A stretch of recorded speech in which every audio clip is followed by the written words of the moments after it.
ආයුබෝවන් හැමෝටම මැණික් විද්‍යාවේදී අපිට හමු වෙන වැදගත්ම සහ මූලික පරාමිතිය මොකක්ද කියලා ඔයගොල්ලෝ දන්නවද? ඒ තමයි වර්තනාංකය.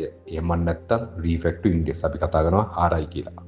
අද අපි කතා කරමු GIA ප්‍රමිතියට අනුව මැණික් ගලක අලංකාරය සහ නිවැරදිව හඳුනා ගැනීම පිටුපස ඇති මේ විද්‍යාත්මක රහස ගැන ගැඹුරින් සාකච්ඡා කරමු. සරලවම කිව්වොත් වර්තනාංකයක් කියන්නේ ආලෝකයේ රික්තකයක් තුල ගමන් කරන වේගය සහ මැණික් ගලක් තුර ගමන් කරන වේගය අතර ඇති අනුපාතය.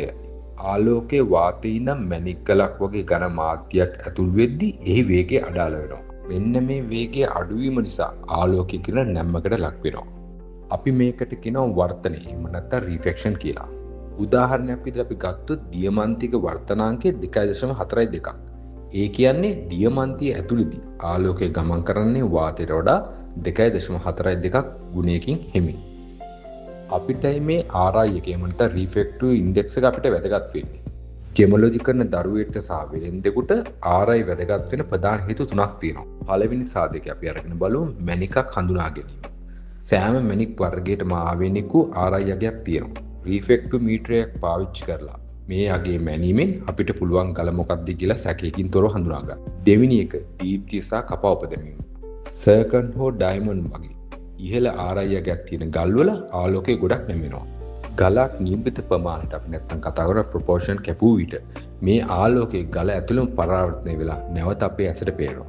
විශේෂයෙන් ගෙවුඩ වගේ ගල් පුළුස්සා උපදැමීමේදී මේ RI අගය ගැන අවබෝධයක් තිබීම ඉතා වැදගත්. තුන්වෙනි කාරණය දිව් වර්තනය කියන්නේ ඩබල් රිෆ්ලෙක්ෂන්. කියුබික් සිස්ටමට අයත් වන ස්පිනර් හෝ දීමන්ති වගේ ගල් හැරෙන විට අනෙක් බොහෝ මැණික් වල ආලෝකයේ ඇතුළු වුනහම මැණික් ගලට ඒ කිරණ දෙකකට බෙදෙනවා. සර්කන් ගල් වල මේ අගය ඉතා වැඩි. ඒ නිසා ගල ඇතුළෙන් බලද්දී අපිට පිටුපසු මුහුණක් දෙකක්සේ පේනවා. අපි කතා කරනවා මේකට ෆැසට් ඩබලින් කියලා. ඔබත් මැණික් ව්‍යාපාරයෙන් ඉදිරියට යනවා නම් අනිවාර්යෙන් මේ වර්තනාංකය ගැන හොඳ දැනුමක් අවශ්‍යයි. අපි එහෙනම් තව වීඩියෝ එකකින් හමු වෙමු.